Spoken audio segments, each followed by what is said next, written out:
To our channel mobile gurus. आज हम कर रहे हैं Samsung A50 CPU reball. Full process करेंगे हम सैमसंग A50 का CPU रिबॉल कैसे करते हैं। सबसे पहले इसकी ग्लू कट कर लेंगे और आज हम पूरा प्रोसेस आपको डिटेल से बताएंगे कि A50 CPU रिबॉल में आपको क्या प्रॉब्लम्स आती हैं। बहुत से लोगों का ड्रीम है कि A50 का CPU रिबॉल कर लें, A50 A50s। तो बाकी सारे CPU रिबॉल कर लेते हैं बट A50 नहीं कर पाते हैं। A50 A50s एक्चुअल में A50 और A50s M30 M30s इनमें जो CPUs लगे हुए हैं, ये CPU थोड़ा सा ज़्यादा टाइम लेते हैं रिबॉलिंग में।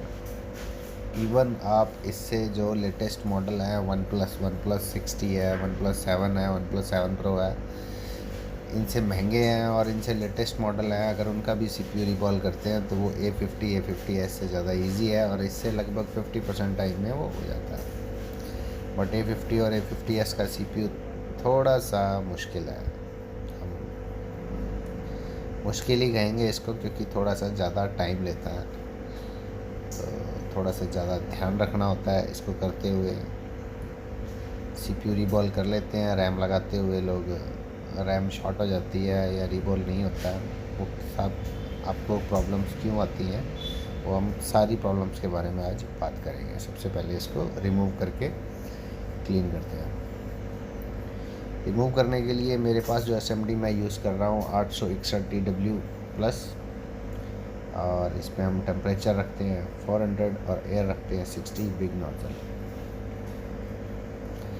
थोड़ा आराम से निकाल लेते हैं। 30-40 सेकंड 50 सेकंड लगते भी हैं रिमूव के लिए, तो कोई बात नहीं है क्योंकि जब हम CPU रिमूव कर रहे हैं तो बैक साइड कुछ भी पेस्टेड नहीं है। थोड़ा सा ज़्यादा टाइम लगता है 5-10 सेकंड, कोई बात नहीं, बट CPU डैमेज नहीं होना चाहिए। अब हम सबसे पहले हमारी IC को ही क्लीन करके रिबॉल करेंगे, बोर्ड पे हम बाद में क्लीन करेंगे। तो IC को सबसे पहले सोल्डर लगा के लेड चेंज करेंगे। और जो इसका ग्लू है, आज आपको मैं दिखाऊंगा कि ग्लू कितना इजीली आप रिमूव कर सकते हैं, बिल्कुल इजी प्रोसेस से। जो वाइट ग्लू है सैमसंग का, वो थोड़ा सा चिपचिपाहट उसमें ज़्यादा होती है बट ज़्यादा हार्डनेस नहीं होती, वो कम टेम्परेचर पे ही मेल्ट हो जाता है जल्दी, बट थोड़ा सा आराम से। अब हम जो हमारी विक है इसको एज ए स्क्रबर, जैसे स्क्रब हम बर्तन साफ़ करने के लिए स्क्रब यूज़ करते हैं उसकी चिकनाहट को साफ़ करने के लिए, तो जो हमारी विक है पेस्ट और विक से हम इसको स्क्रब करेंगे बिल्कुल हल्के हाथ से। अब जहाँ जहाँ हम स्क्रब कर रहे हैं आप देख सकते हैं वो चीज़ बिल्कुल क्लीन होती जा रही है, बट इसको ड्राई सूखा नहीं करेंगे, पेस्ट लगा के। यहाँ कॉर्नर पे अगर पेस्ट कम है तो थोड़ी सी पेस्ट और लगा लेंगे, बट पेस्ट लगा के बिल्कुल हल्के हाथ से इसको स्क्रब करेंगे तो जो वाइट पेस्ट है वो सारा निकल जाएगा।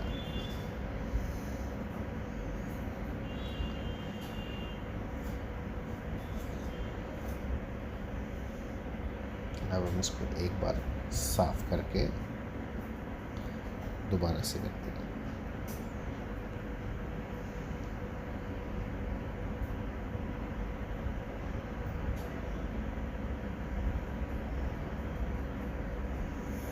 अब ये जो कॉर्नर पे कुछ बॉल ब्लैक्स रह जाती हैं, ये जो बॉल ब्लैक्स हैं, इन ब्लैक्स पे भी, इन बॉल्स को पे या तो आप इसको स्क्रैच करके सेट कर सकते हैं या हम इस पर पेस्ट लगा के आयरन से इन सब बॉल्स पे सोल्डर लगाएंगे। इनका जो ऊपर कार्बन है वो हटाएंगे ताकि जब हम रीबॉल करेंगे तो वो सारी बॉल्स प्रॉपर बन जाए। ये जो बॉल्स छूट गई हैं ब्लैक, इन बॉल्स पे हम शोल्डर लगाएंगे आराम से।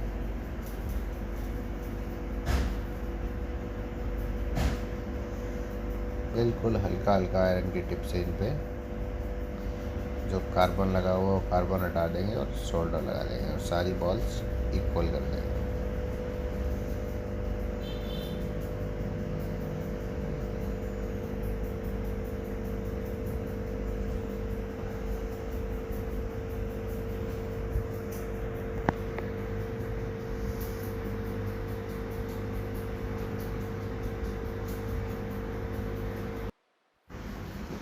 ये साइड अब क्लीन करके इसको साफ़ करके अब हम सेकंड साइड क्लीन करेंगे। जो इसमें सबसे मुश्किल प्रोसेस है जो A50 और A50s के CPUs के अंदर, वो यही है कि जो हम रैम के जो ड्रम्स हैं, जहाँ नीचे का जो पोर्शन है, इसको ढंग से लोग क्लीन नहीं कर पाते हैं।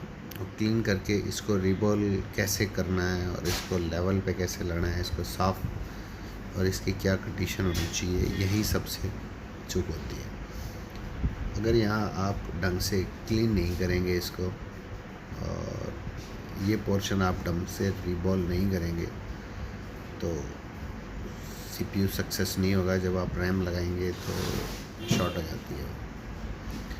तो ये पोर्शन आप ढंग से देखेंगे इसको कैसे क्लीन करते हैं। सबसे पहले वही प्रोसेस, इसका लेड चेंज करेंगे और विक करेंगे इसको। फालतू का जो भी ग्लू है, जो भी सोल्डर है, वो यहाँ से निकाल दें। अब इसको आराम से विक करेंगे और विक करने के बाद कॉटन से क्लीन करेंगे। फिर जो काफ़ी डस्ट, जो छोटे छोटे पार्टिकल्स रह जाते हैं, उनको ब्रश से अच्छी तरह से रगड़ रगड़ के क्लीन करेंगे। मैं आपको जूम करके दिखाऊंगा। जो बाकी जो ड्रम्स होते हैं, वो ड्रम्स आईसी के लेवल पे फ्लैट होते हैं, बट सैमसंग के इन CPUs में जो ड्रम्स हैं वो थोड़े से गहराई में हैं। ड्रम्स थोड़े से ढंग से क्लीन हो जाएं तो आईसी को रिबॉल करने में और ऊपर रैम लगाने में भी कोई प्रॉब्लम नहीं होती है। हम आपको थोड़ा सा जूम करके देखते हैं कि इसमें क्लीनिंग हमें किस लेवल तक क्लीनिंग चाहिए और कैसे उसको क्लीन करेंगे। अब ये कॉर्नर में जो हल्का हल्का छोटे छोटे जो ब्लैक स्पॉट, जो छोटा छोटा डस्ट है, इस डस्ट को, ये जो ड्रम्स के अंदर जो छोटी छोटी डस्ट है, ब्लैक ग्लू है थोड़ी, इनको ब्रश से अच्छी तरह से रगड़ के क्लीन करेंगे।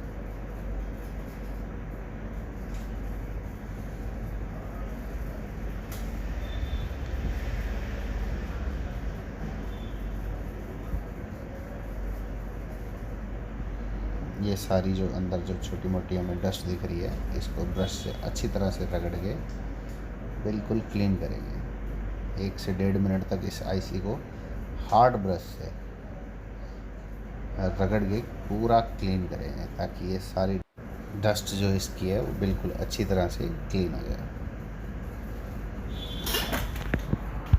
इसको बिल्कुल अच्छी तरह से रगड़ेंगे।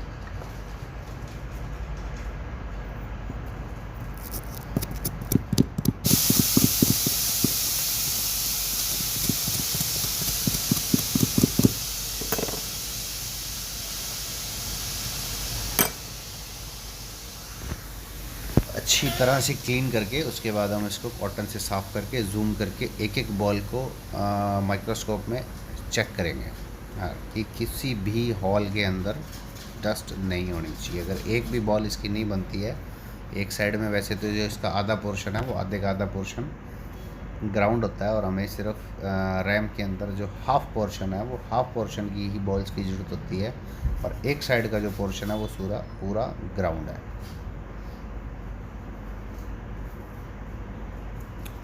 बिल्कुल अब ये क्लीन दिख रहा है हमें।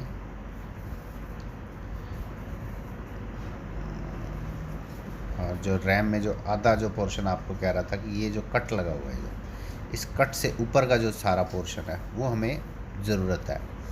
और जो इस कट से जो नीचे का जो सारा पोर्शन है, ये सारी की सारी बॉल्स ग्राउंड है। आप मीटर से चेक कर भी सकते हैं। अगर इनमें से 2 4 5 बॉल नहीं भी बनती हैं तो उनकी टेंशन लेने की कोई ज़रूरत नहीं है, बट ये इससे ऊपर का जो पोर्शन है, इस पर हमारी सारी बॉल्स काम की हैं और जो नीचे का पोर्शन है वो सारा ग्राउंड है। अब इसको एक बार और अच्छी तरह से क्लीन करके, क्लीनिंग में कोई कमी नहीं होनी चाहिए कि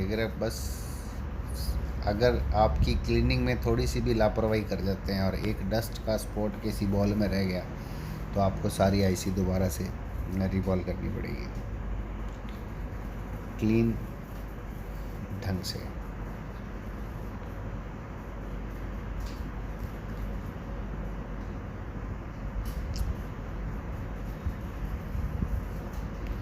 अब अब इसको हम वाइट पेपर, फ्लैट साफ नए पेपर के ऊपर रख के और एक बार दोबारा से क्लीन करेंगे कि कोई डस्ट का कोई पार्टिकल इसके अंदर नहीं जाए।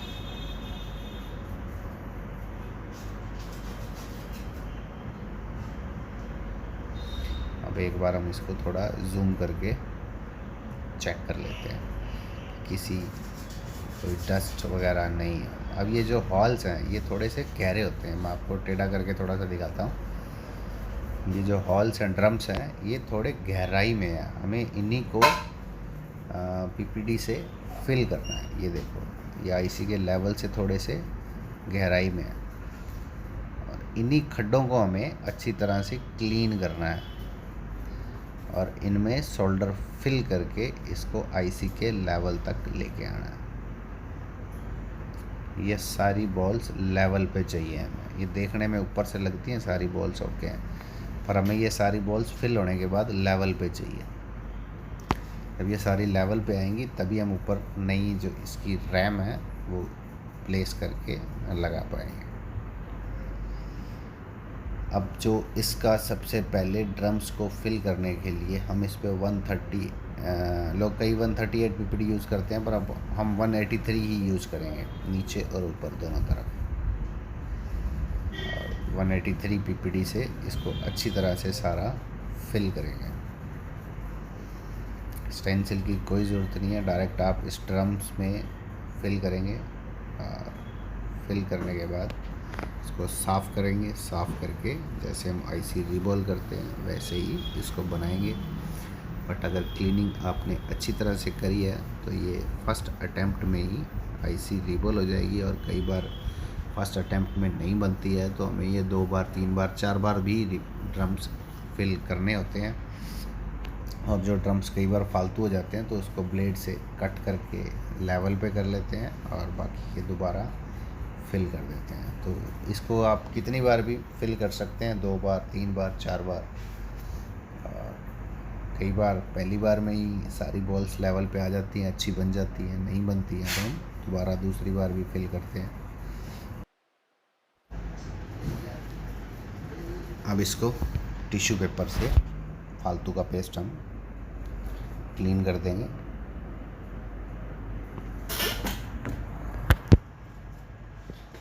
फालतू का जो पेस्ट है जितना भी इसको हम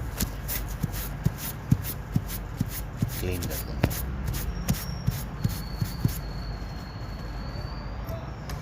अब नॉर्मल जैसे हम आईसी रिबॉल करते हैं वैसे ही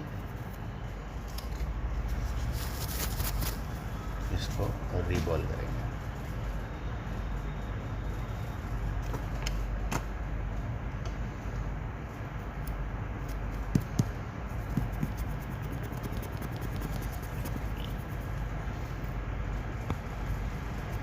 अच्छी तरह से ऊपर नीचे साइड से किसी भी साइड शोल्डर फालतू की पीढ़ी नहीं लगाना चाहिए।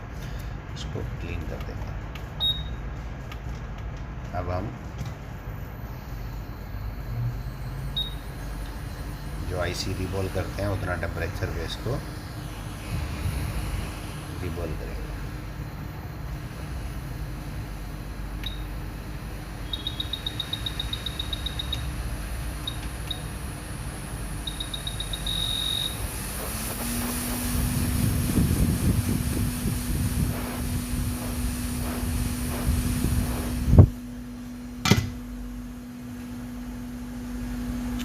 साइड हमारा बिल्कुल रिबॉल हो गया है।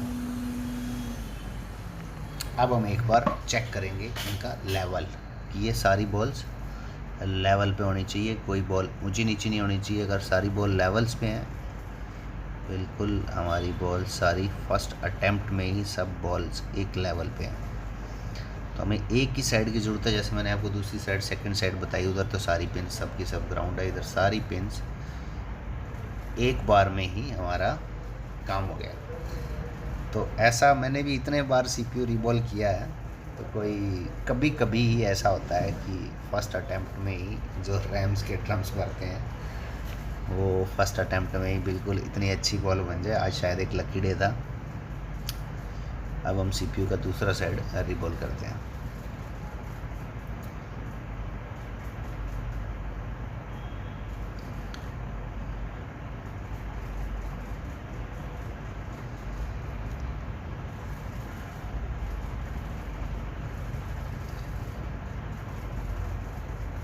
वैसे सिर्फ जो double taker CPU Samsung A50 है 30M 30S वगैरह इनमें जो करते हैं वो डेटा रिकवरी के पर्पज़ से ही फ़ोन एक बार ऑन करने के पर्पज़ से करते हैं।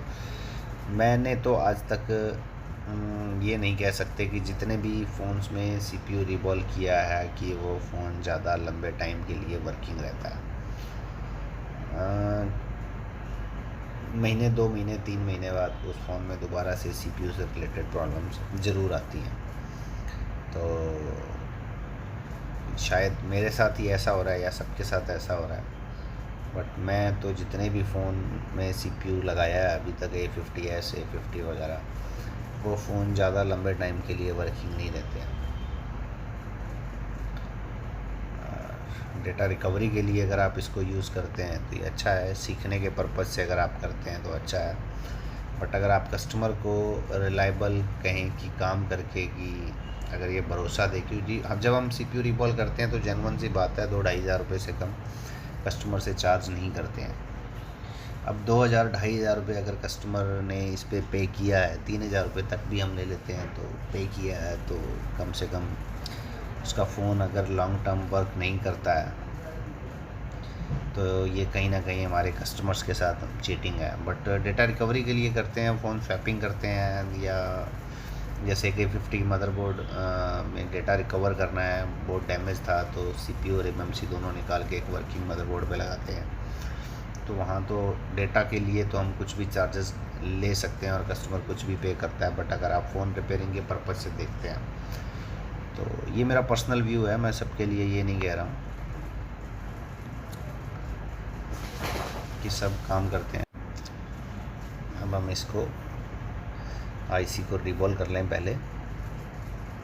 बाकी हमारे चैनल पे सैमसंग A50 के जितने भी रनिंग मॉडल्स हैं उनकी ऑडियो का सलूशन है, चार्जिंग से रिलेटेड प्रॉब्लम है, टच नॉट वर्किंग है A50 A50S M30 M30S, और जब सैमसंग के जितने भी रनिंग मॉडल है ओप्पो वीवो MI सभी ब्रांड्स के LCD लाइट का टच डिस्प्ले और चार्जिंग और ब्लैंक डिस्प्ले और कॉमन जो भी प्रॉब्लम्स आती हैं आईफोन में, जो प्रॉब्लम्स हैं आईफोन में X में रिंगर का कॉमन प्रॉब्लम है, और 7 में ऑडियो का प्रॉब्लम है, बेस बैंड का प्रॉब्लम है, 6 प्लस में टच नॉट वर्किंग है, जितने भी कॉमन जितने भी प्रॉब्लम्स हैं उनकी सबकी डिटेल वीडियो मेरे चैनल पे ऑलरेडी पोस्टेड है। तो आप तो जो भी वीडियो चाहिए, जिस भी मॉडल का जो सोल्यूशन चाहिए, आप प्लेलिस्ट खोल के वहाँ देख सकते हैं। CPU हमारा रिबॉल हो गया।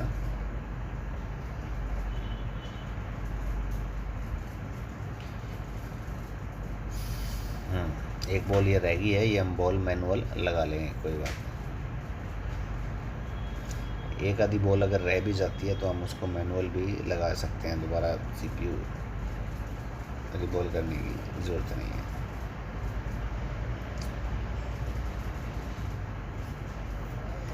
एक बार फ्लक्स लगा के इस पर सब बॉल्स को लेवल कर लेते हैं।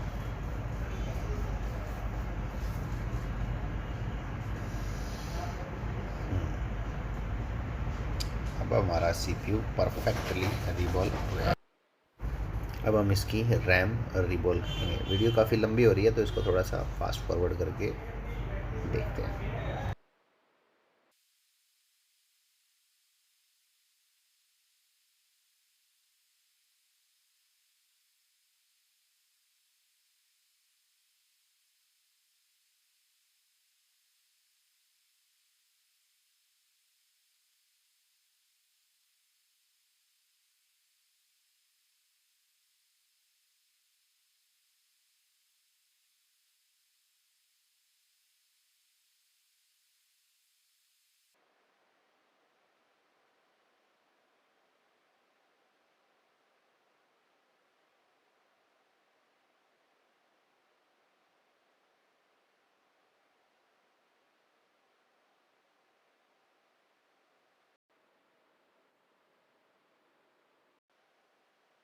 अब हम बोर्ड को क्लीन करेंगे।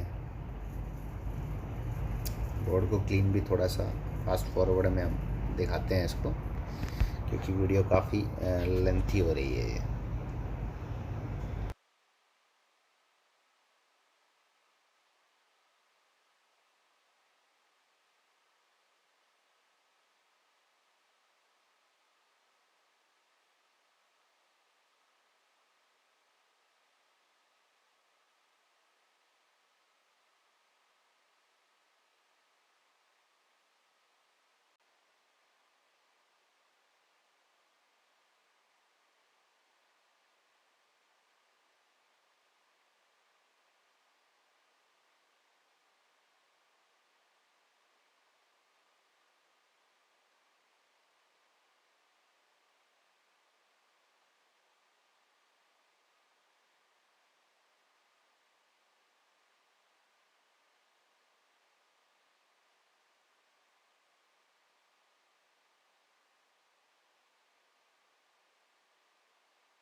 अब ये क्लीन हो गया है। अब हम इसमें हमारा सीपीयू लगाएंगे, थोड़ा सा गर्म करके फ्लक्स लगाएंगे ताकि फ्लक्स प्रॉपर सारे सब बॉल्स पे प्रॉपर लग जाती है।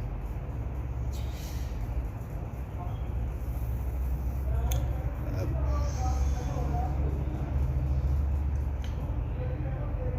फ्लक्स ज़्यादा नहीं होनी चाहिए, नॉर्मल बस आपके हर बॉल्स पे हल्का हल्का लग जाए। अब ये प्लेस करके सीपीयू लगाएंगे।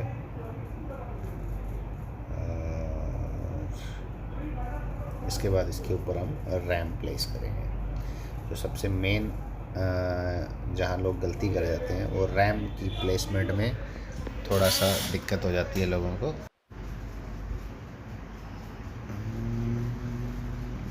प्लेसमेंट का ख़ास ध्यान रखें कि प्लेसमेंट बिल्कुल परफेक्ट होनी चाहिए।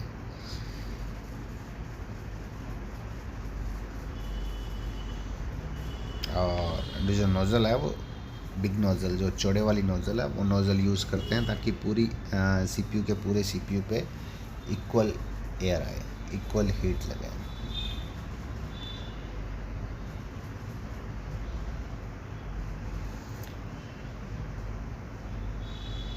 जब सीपीयू लग जाता है तो वो अपनी जगह ले लेगा और एक बार हल्का सा इसको शेक करके कंफर्म कर लेगा।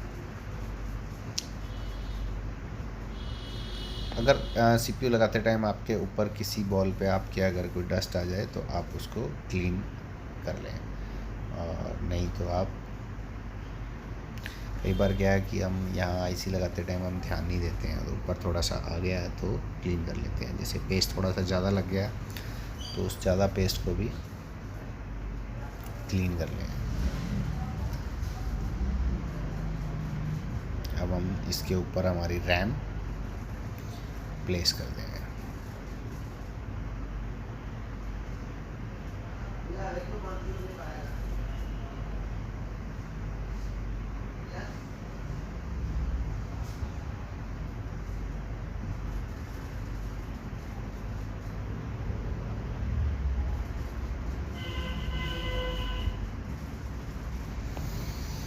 रैम की जो हमारी प्लेसमेंट है वो बिल्कुल परफेक्ट होनी चाहिए।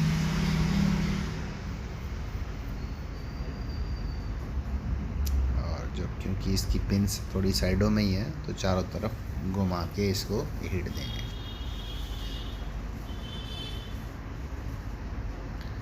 और लगने के बाद इसको बिल्कुल हल्का सा शेक करेंगे।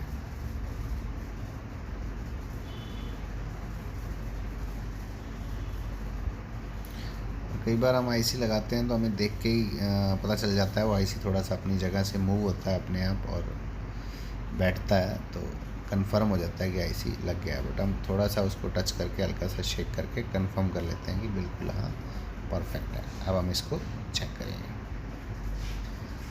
अब हम चेक करेंगे A50s, A30 और M30s सबके CPU सेम लग जाते हैं, सेम प्रोसेस है। आप एक ही इसी प्रोसेस से बाकी भी जितने मॉडल्स हैं सबके आप CPU लगा। अरे ऑन नहीं हो रहा है, क्या हुआ है? अब बिल्कुल ऑन हो गया। तो CPU हमारा सक्सेस है। अगर फ़ोन वर्किंग है बिल्कुल, अभी ये चालू है। डेड था हमारे पास, जिस प्रॉब्लम में आया था कि फ़ोन ये ऑन नहीं हो रहा था, ये गिर गया था। गिरने के कारण इसका फोल्डर भी ब्रेक हो गया था। कस्टमर ने हमसे आया कि इसका सिर्फ डेटा रिकवर करना है, तो फ़ोन हमारा वर्किंग